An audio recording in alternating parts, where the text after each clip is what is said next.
কি বিক্রি করছো এখানে? বাদাম বিক্রি করছে ভাই। বাদাম বিক্রি করছো? বিক্রি কত হয়েছে দিনে? 4000 5000। 4000 5000। এক ভাই বাদাম বিক্রি করে 4 থেকে 5000 টাকা প্রতিদিন বিক্রি করছে, দেখতে পাচ্ছ।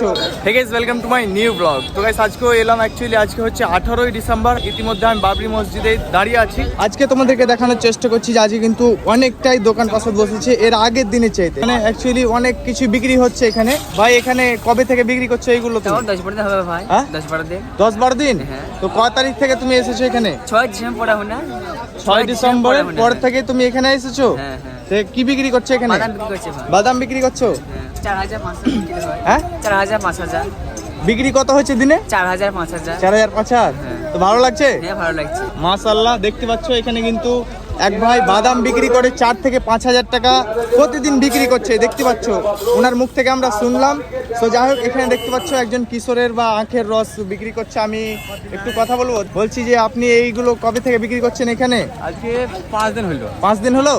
কেমন বিক্রি হচ্ছে এখানে? মোটামুটি খারাপ হয় না, চলিয়ে যাচ্ছে। ভালো হচ্ছে? ওকে। তো গাইস এখানে দেখতে পাচ্ছ যাকে আমি জিজ্ঞাসা করছি সেই বলছে ভালো হচ্ছে, বিক্রি ভালো হচ্ছে। ওকে দাদা, বলছি যে এখানে আপনি কবে থেকে বাদাম বিক্রি করছেন? প্রায় 8 দিন ধরে। 8 দিন ধরে? 8 দিন ধরে যে বাদাম বিক্রি করছেন, তো মানে 8 দিন ধরে আপনার বাজার কেমন, প্রতিদিন বিক্রি কেমন করছেন? প্রতিদিন বেচাকেনা ভালো হয়তো 4000 5000 বেচাকেনা আমার হয়। ও 4000 5000 বেচাকেনা হচ্ছে 4000 5000 বর্তমান এখন হয়। আজকে কটার সময় মানে এসেছো এখানে? এলাম তোমার 11টার দিকে। ও বাড়ি কোথায়? বাড়ি এই তো সামনে। বাড়ি এখানেই? বাড়ি এখানে। ও স্থানীয়। তো এখানকার স্থানীয় অস্থানীয় যে কোনো দোকানদার আমি যাদেরকে জিজ্ঞাসা করছি তারা কিন্তু বেশ ভালো পরিমাণে বিক্রি করছে। তো যাই হোক, এবার তোমাদেরকে আমি দেখাচ্ছি ইটের সংখ্যা বা ইট যেখানে পালা দেওয়া আছে। এই ইটের উপরে আমি চেপেছি অ্যাকচুয়ালি। আর আজকে কিন্তু 18 ডিসেম্বরের ভিডিও, আজকের ভিডিও এটা 18ই ডিসেম্বর। তো এটা তোমরা দেখতে পাচ্ছ সরাসরি। এখানে কিন্তু অনেকটা ইট পালা লেগে গেছে, ওই দূর দূরান্ত হইতে ইট মানে পুরো পালা লাগা রয়েছে। ওই দেখো, ওই কোণা থেকে দেখো পুরো স্কুল বিল্ডিংয়ের কোণা পর্যন্ত ইট আমি দেখতে পাচ্ছি যেটা, এবং তোমাদেরকে দেখাচ্ছি। ওই যে দেখো ভাই সব পুরোটা ইটে ভর্তি, এদিক থেকে এদিক দেখো গাইস, দেখছো ভাই পুরো আমি ইটের উপর দাঁড়িয়ে আছি, অনেকটা ইট। তো এদিকে তো পুরো ভর্তি, আর এদিকে দেখো গাইস, সত্যি কথা বলতে ভাই এতটা ইট হয়েছে মানে গোনার তো মানে কোনো নাই, প্লাস ইট আসতেই আছে।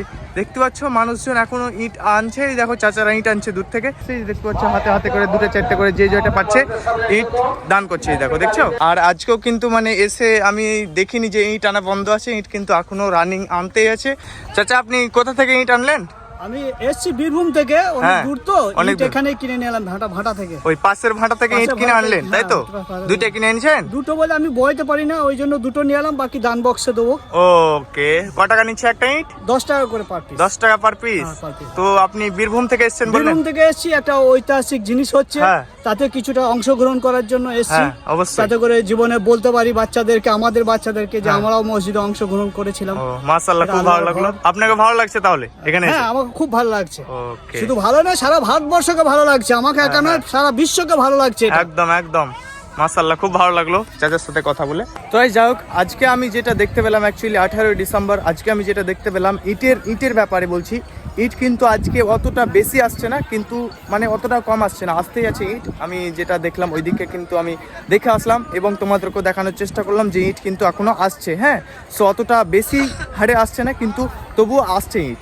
আর যাই হোক, আর তোমরা তো দেখলে দোকান পাশাদ মানে অনেকটাই বেশি বেড়েছে এবং ইটের পালাও অনেকটাই, মানে ইট তো অনেক বেশি হয়ে গেছে, তবুও আসছে। হ্যাঁ, মানে বন্ধ হয়নি, একেবারে বন্ধ হয়নি ইট আসা। দেখো পাশে একটা স্কুল আছে, বড় বিল্ডিং।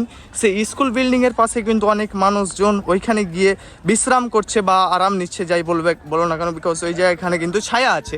আর এখানেও কিন্তু অনেকটাই দোকান পাশাদ বসেছে। তো এখানে দেখতে পাচ্ছ এই দাদারা কিন্তু ঘুগনি বিক্রি করছে, তাই তো? আপনি কি করছেন এখানে? ঘুগনি বিক্রি করছি ভাই। ঘুগনি বিক্রি করছেন? হ্যাঁ, এই কবে থেকে এগুলো বিক্রি করছো? আজ 5 দিন থেকে। 5 দিন থেকে? জি, কেমন কি হচ্ছে? ভালো হচ্ছে আলহামদুলিল্লাহ। ভালো হচ্ছে, মাশাআল্লাহ, ভালো লাগলো। দেখতে পাচ্ছ এখানে কিন্তু ঘুগনিও বিক্রি হচ্ছে, অল টোটাল সব জিনিসই বিক্রি হচ্ছে। এবং আগামী তো মনে যেটা হচ্ছে সেটা কিন্তু বাড়তে চলেছে। দোকান পাশাদের আইল্লা মানে অনেকটাই দোকান পাশাদ বেড়ে গেছে, ফুচকা বেচছে, ঘুগনি বেচছে, পানি বেচছে, ইত্যাদি সব খাবার এখানে কিন্তু তোমরা পেয়ে যাবে, কোনো টেনশন নেই। যারা দূর থেকে আসবো ভাবছো তারা আসতে পারো, নো প্রবলেম। দেখতে পাচ্ছ এখানে কিন্তু একটা স্কুল বিল্ডিং, অ্যাকচুয়ালি বাবরি মসজিদের পাশে যে বিল্ডিংটা রয়েছে সেই বিল্ডিংয়ের আশেপাশে মানুষজন এখানে মানে অ্যাকচুয়ালি রেস্ট নিচ্ছে বা ছায়ার তলে দাঁড়াচ্ছে, যাতে করে একটু রোদ থেকে বাঁচতে পারে। সো যাই হোক, সব দিক তো তোমরা দেখলে। এবার আমি এসেছি যেখানে হালকা করে কাজ হচ্ছে বা অনেকটাই কাজ হয়ে গেছে বলে তোমাদেরকে দেখাচ্ছি, তাহলে তোমরা বুঝতে পারবে। এই যে দেখতে পাচ্ছ এখানে মিস্ত্রি লেবার এই দাদারা কাজ করছে। তো চাচা আপনি কবে থেকে কাজ করছেন এখানে? এক সপ্তাহ নেই। তো এটা কি হচ্ছে এখন? অফিস ঘর। তো যাই হোক তোমাদেরকে দেখালাম আমি যে এটা কিন্তু অ্যাকচুয়ালি বাবরি মসজিদের অফিস ঘর হচ্ছে, হ্যাঁ। আর ওইদিকে পাশে কাজ হচ্ছে হালকা হালকা করে। ওইদিকে আছে মানে পানির ব্যবস্থা করা হয়েছে, ট্যাঙ্কি বসানো হয়েছে, হালকা করে ছোট মানে পায়খানা করা হয়েছে, যেগুলো অস্থায়ী, হ্যাঁ, নো পার্মানেন্ট, ওরকম ব্যবস্থা করা হয়েছে। আর আপাতত কাজ চালার মতো, কিন্তু নেক্সটে সুন্দরভাবে কাজ হয়ে যাবে ইনশাআল্লাহ। আলহামদুলিল্লাহ আমি কিন্তু জোহরের নামাজ এই বাবরি মসজিদে পড়তে পারলাম এই জন্যে। তো যাই হোক তোমাদেরকে তো সব কিছু দেখালাম।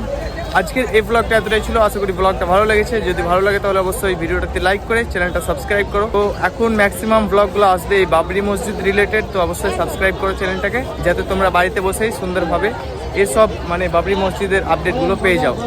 সো গাইস যাই হোক দেখা হচ্ছে নেক্সট ব্লগে। ততক্ষণের জন্য গাইস বাই বাই।